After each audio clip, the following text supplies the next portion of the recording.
Good morning students summer vacations की छुट्टियां अब समाप्त हो गई हैं and we are meeting after long time. Hope you all fine and hope you are taking precautions from कोविड-19। तो बच्चों देखिए, कोरोना वायरस के बारे में आप लोग बहुत ही अच्छी तरह से जानते होंगे, फिर भी मैं आप लोगों को कुछ बताना चाहती हूँ कि कोरोना वायरस एक ऐसा संक्रमण है जो एक व्यक्ति से दूसरे व्यक्ति में तेज़ी से ट्रांसफ़र हो रहा है ना। आपके मम्मी पापा बहुत आप लोगों का ख्याल भी रख रहे हैं। तो वर्तमान में इस वायरस के लक्षण जो है, सर्दी, जुखाम, बुखार, सुगंध नहीं आना, स्वाद नहीं आना, सांस लेने में तकलीफ होना और गले का दुखना है। तो पूरी दुनिया में जो साइंटिस्ट हैं इस वायरस पे शोध कर रहे हैं। ये वायरस कब आया था? तो जनवरी 2020 में यह वायरस भारत में पाया गया था और 21 मार्च 2020 को पूरे देश में जनता कर्फ्यू लगाया गया था। एक साल बाद यानी 2021 में फिर से कोरोना वायरस बढ़ने की वजह से हमारा ऑनलाइन क्लास जो है एज इट इज़ है।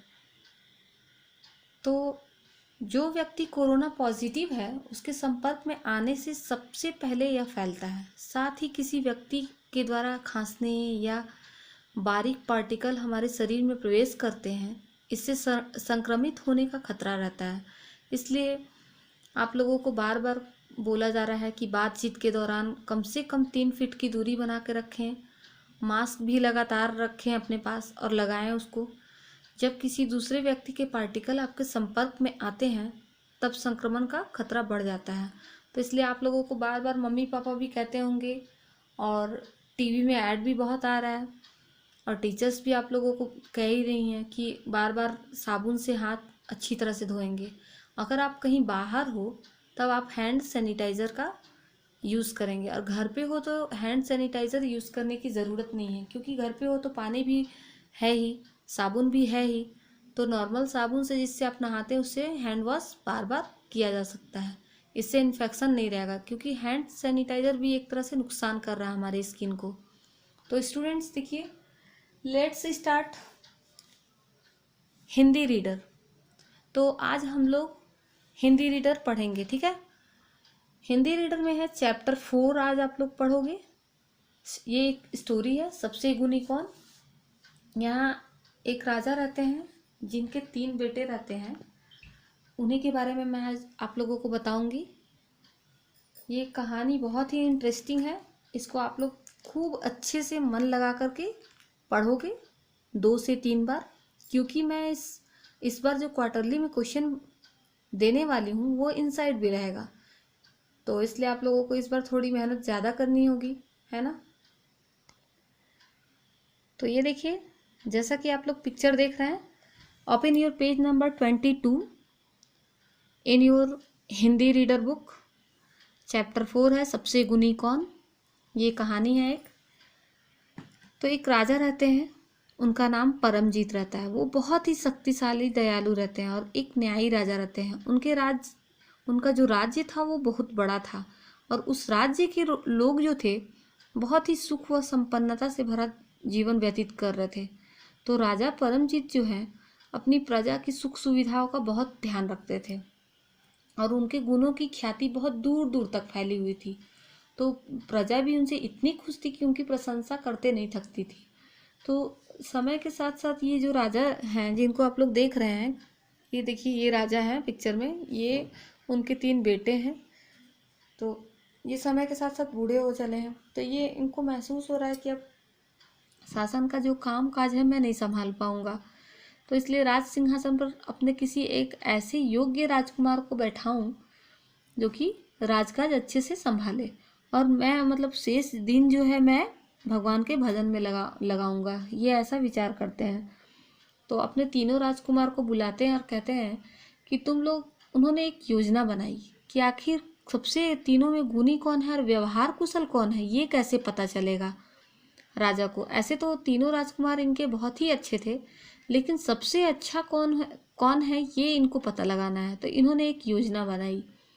ये तीनों को बुला करके पूछना शुरू किए कि आप लोग 3 महीने के अंदर जो सबसे अच्छा काम किए हो वो मुझे बताओ।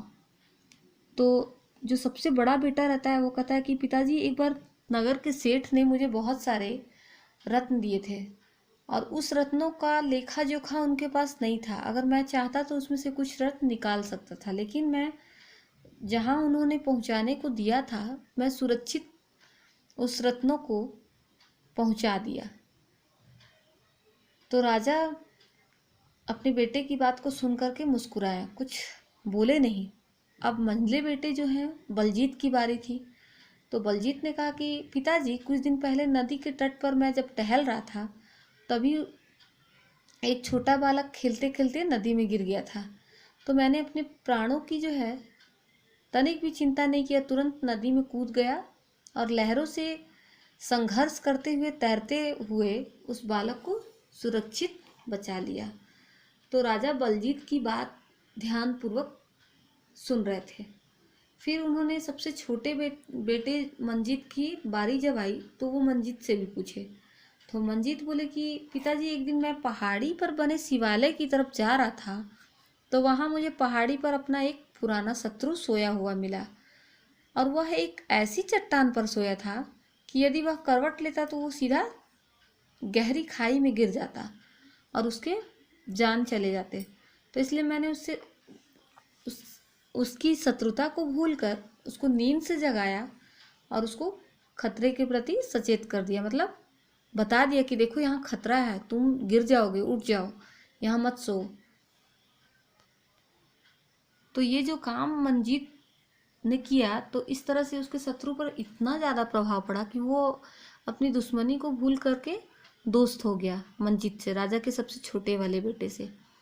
तो राजा जो परमजीत हैं उन्होंने अपने तीनों बेटों की बातें सुनी और उन्होंने फैसला कर लिया।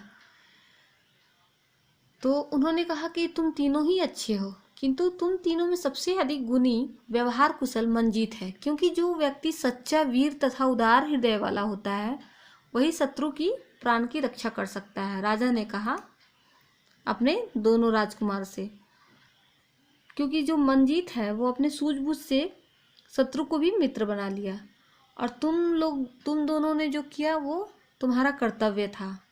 और ये कहकर अपना पूरा राजपाट छोटे बेटे मंजीत को सौंप दिया। तो स्टूडेंट्स, आपने इस कहानी में देखा ना कि जीवन में आचार व्यवहार की कुशलता और गुणों का बड़ा महत्व होता है। अच्छे गुण, अच्छा व्यवहार सबको पसंद आता है। इनसे ही मनुष्य एक दूसरे का भला कर पाता है। गुणी, उदार तथा व्यवहार कुशल लोग अपने लिए नहीं बल्कि दूसरों के लिए भी सुख लाते हैं। ऐसे लोग सबके सम्मान के पात्र बन जाते हैं और अन्य लोगों को भी अच्छे कार्य करने के लिए प्रेरित करते हैं कि मतलब वो अच्छा कार्य करें। ये लोग परोपकार को सबसे अधिक महत्व देते हैं। इसलिए आप लोग भी क्या करो कि अपने अंदर इसी तरह के गुण विकसित करो जो तुमको परोपकारी, उदार एवं महान व्यक्ति बनाए। और आप लोग ऐसे काम कीजिए जिससे कि किसी दूसरे को तकलीफ ना हो, किसी का भला हो। ठीक है स्टूडेंट्स, तो आप लोग इस कहानी से क्या सीखें वो भी क्वेश्चन आ सकता है इनसाइड में कि आप लोग इस कहानी से क्या सीखे हैं। ठीक है, तो इस कहानी को आप लोग 2 से 3 बार रीड करोगे और क्वेश्चन आंसर एक बार खुद से भी बनाने की कोशिश करोगे। क्वेश्चन आंसर, प्रश्न उत्तर तो मैं दूंगी ही, बट आप लोग खुद से भी करने की कोशिश कीजिएगा। प्रश्न उत्तर मैं आप लोगों को व्हाट्सएप ग्रुप में शेयर करूंगी। Till that, thank you.